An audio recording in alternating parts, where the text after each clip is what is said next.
दिन पहले मुझे किडनैप कर लिया गया था और किडनैप करने वाले कोई और नहीं, मेरे अपने ही दोस्त थे। और उन्होंने मुझे क्यों किडनैप किया ये मैं भी नहीं जानता था। लेकिन जब मैं किडनैप हुआ तो मैंने सोचा कि यार ऐसा किडनैप तो मुझे हर महीने में 2-3 दफ़ा होना चाहिए। तो ये किडनैपर्स थे राशिद भाई प्रिंटिंग वाले, बिलाल कलेक्शन वाले और JW क्लोथिंग विशाल मौलवी अका।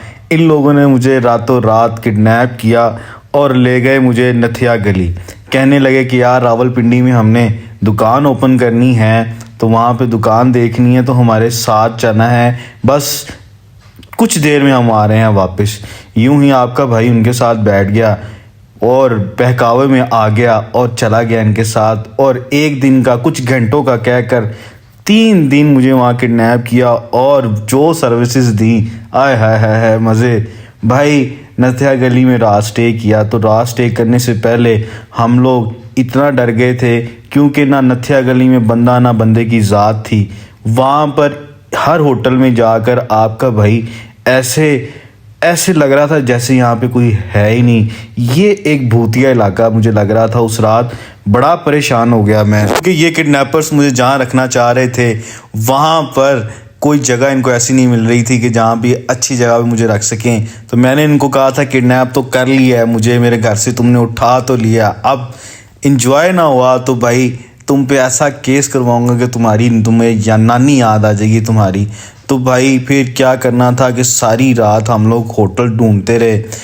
कहीं पे हम नॉक किया, इवन के कुछ ऐसी जगह भी आई कि जहाँ पे हमें खुद ये खदशा होने लगा कि कोई चीज़ हमें आके यहाँ से उठा के लेके चली जाएगी। लेकिन अल्लाह की तरफ से हम लोगों ने अल्लाह की हिफ्ज़-ओ-अमान में रहे और अपने माँ बाप की दुआओं से बच गए। बचना ये था कि हमें कुछ ना होटल मिल गया जहाँ पे हमने रात स्टे की। तो राशिद भाई का बड़ा शौक़ था कि मैं नज़ारा करूँ जी सुबह होने का, तो हमने उनको वो थोड़ा सा नज़ारा भी करवाया। ये भी आप देख सकते हैं।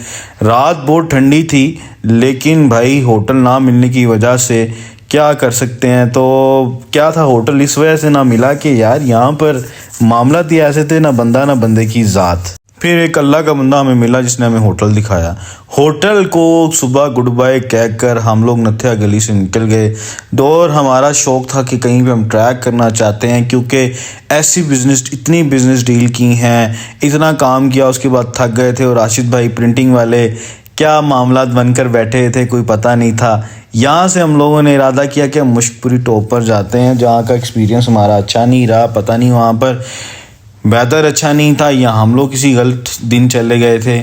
भाई पहले हम लोग सोचा कि 2.5 घंटे का ट्रैक है तो चलते हैं। जैसे ही हमने सिर्फ 14.5 कदम लिए तो हमारे सांस फूल गया और हम लोगों ने पूरे 15,000 रुपये में घोड़े कराए, 3 और 4 घोड़ों पे आपके भाई ने सैर की। और यहाँ पर हमने अपने उस्ताद मोहतरम की एक सिनेमैटिक व्यू से वीडियो बनाने की कोशिश की और बहुत मज़ा किया। लेकिन धूप बड़ी करारी थी, मुश्कपुरी टॉप के नज़ारे कम थे। मेरा ख्याल से हम लोग गलत सीज़न में चले गए, क्योंकि इस टाइम ऑटम है जिसे ख़िज़ां बोलते हैं। तो भाई ख़िज़ां के मौसम में ऐसा होता है। वापसी पे हमें सियालकोट वाले पार्टीज बैठी हुई थी, उन्होंने पहचान लिया कि यार फैमिलीज़ ने कि आप वही हैं जो विशाल को डस्का वाले।